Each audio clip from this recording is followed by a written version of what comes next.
Mackenzie Johnston with Cattle News Central, bringing you your Cinco de Mayo cattle industry headlines. Be sure to have a margarita or 3 today and eat some enchiladas. This update is sponsored by 4T Ag Insurance, your go-to contractor for ag insurance. The folks at 4T Ag are dedicated to providing you with insight, information, and alternative risk solutions that are custom fit to your business and personal needs. They offer both drought and crop insurance, and they offer LRPs on both feeder and fed cattle.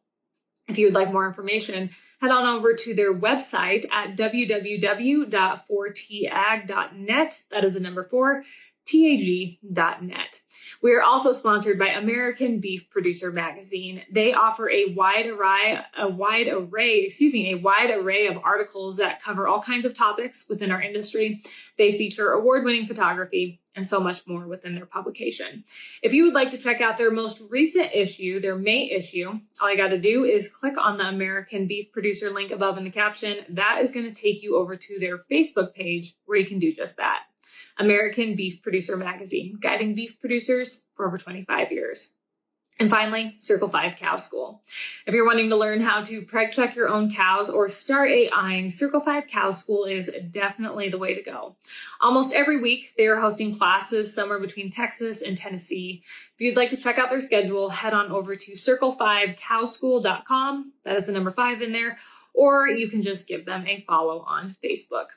Bloomberg has reported that according to National Beef Company, which is controlled by Brazilian meat giant Marfrig Global Foods, beef will continue to get more expensive at U.S. grocery stores in the coming months.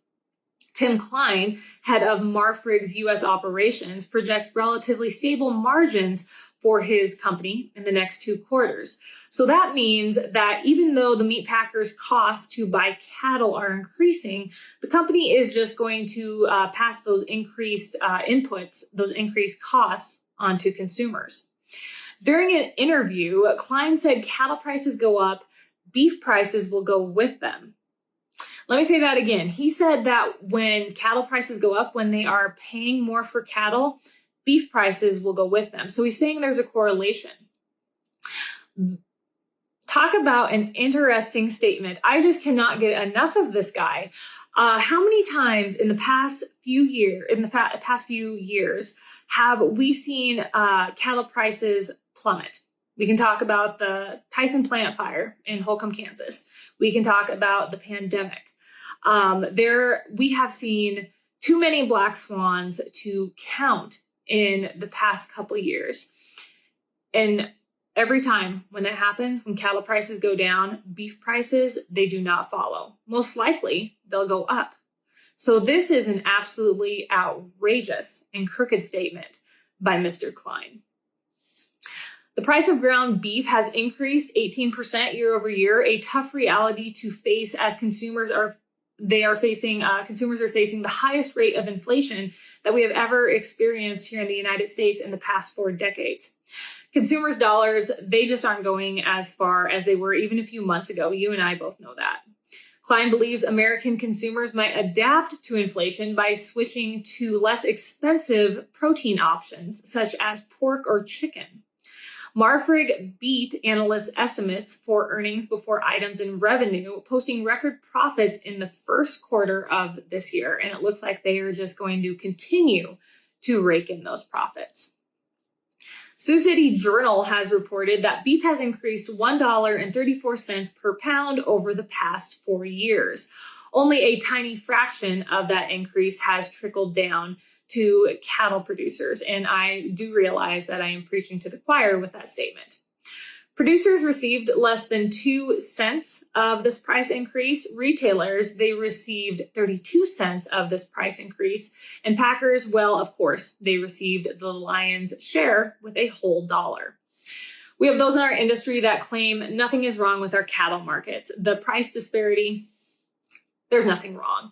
They just think what's going on is natural supply and demand forces and market disruptions such as the pandemic. Nothing to see here.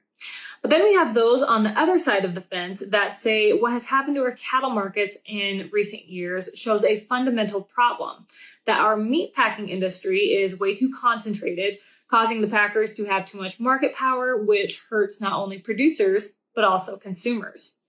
According to Senator Deb Fischer of Nebraska, you can't blame the pandemic for everything. What's going on in the cattle industry is a result of the four big meat packers controlling 85% of the market. As we all know, but I'm going to say it again for those in the back, the Grassley-Fisher Cattle Market Transparency Act would require more public disclosure of what packers are paying for their cattle when it comes to the sweetheart deals that they have. And the bill would also require the packers to purchase a certain percentage of their cattle on the cash negotiated market, which is what we need. The Sioux City Journal believes that this legislative approach is a reasonable one, and it would ensure that the cattle market would operate fairly. Last week during the Senate hearing, Fisher emphasized how the cattle markets need to operate fairly, transparently, and efficiently. She also explained how cattle producers in her state and surrounding states are being impacted by the shrinking share of the consumer dollar that they are receiving compared to what the packers are receiving. Producers face a take it or leave it market, said Fisher. That's the reality of the industry, and that is why the Cattle Market Transparency Act needs to be passed. If this bill is not passed, the meat packers will continue to sit in the driver's seat and nothing will change within our cattle markets. This update is also sponsored by Ag Risk Advisors. They provide risk management programs to livestock producers all across the West. Whether you are concerned about price or weather risk, Ag Risk Advisors, they are here to help. With current day market fluctuations, you and I both know there is nothing more important than locking in a price floor on your cattle. So if you would like to learn more about an LRP, go ahead and reach out to an advisor today. So I do realize that we talked about fuel prices earlier this week, but another interesting article came forward in the past day. It is from Wolf Street.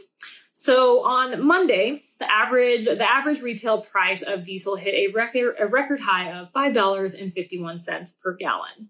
This comes despite crude oil prices that have dropped since the peak that was set back on March 8th. Earlier this week, I touched on these numbers. But to remind everyone, the price of diesel has jumped $2.37 in the last year. That is a 75% increase. In the past 4 months, it has increased almost 50%, pretty significant. The last time we saw diesel prices somewhat comparable to what we are seeing now was back in 2008, July of 2008, when diesel hit $4.76 per gallon.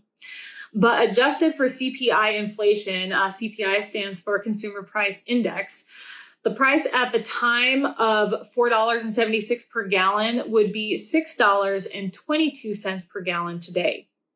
So we still have a little ways to go before diesel hits a comparable price of what we saw back in 2008. But I have to say, with the rate that we're going at right now, the increase that we have seen, the price increase that we have seen in diesel just in the past 7 days, we're going to be there in no time. The average price of all grades of gasoline at the pump on Monday was $4.18 per gallon. That's up 45% from a year ago. The record for gas was also set back in July of 2008 at $4.11 per gallon. Adjusted for CPI inflation, today that price would be $5.37 per gallon. You think people are finally going to start to scream when we hit $5.37 per gallon? I know us here in the Midwest, and maybe everyone is across America, screaming because these fuel prices, but this is downright ridiculous. I said earlier this week, this will shut down our country. This is going to kill the working man. Completely out of hand. The real interesting numbers to consider in this situation are crude oil West Texas Intermediate futures, so WTI futures. As it stands today, they're right around $105 per barrel. This is below the record that was set again back in July of 2008 when they briefly reached $150 per barrel. When you adjust this number for CPI inflation, $150 a barrel today would be $196 per barrel. So it's fair to say that the worst is yet to come when it comes to fuel prices. We've seen incredible price increases for both gas and diesel in recent months, but consumers have yet to back off of their fuel purchases. These price increases, for some reason, they have not triggered a buyer strike yet, which in the end points to an extraordinary inflationary mindset where consumers are just willing to pay whatever is being asked of them at the pump. And it will be interesting to see how long consumers just basically have to take out a loan at the pump to fill up their vehicles to get wherever they're going. That is all I have for you guys this morning, and that is all I have for you guys this week. I hope you've all had a wonderful week. I will be back here on Monday. Have yourself a wonderful weekend. I hope you all enjoy this beautiful weather. I'll catch you later.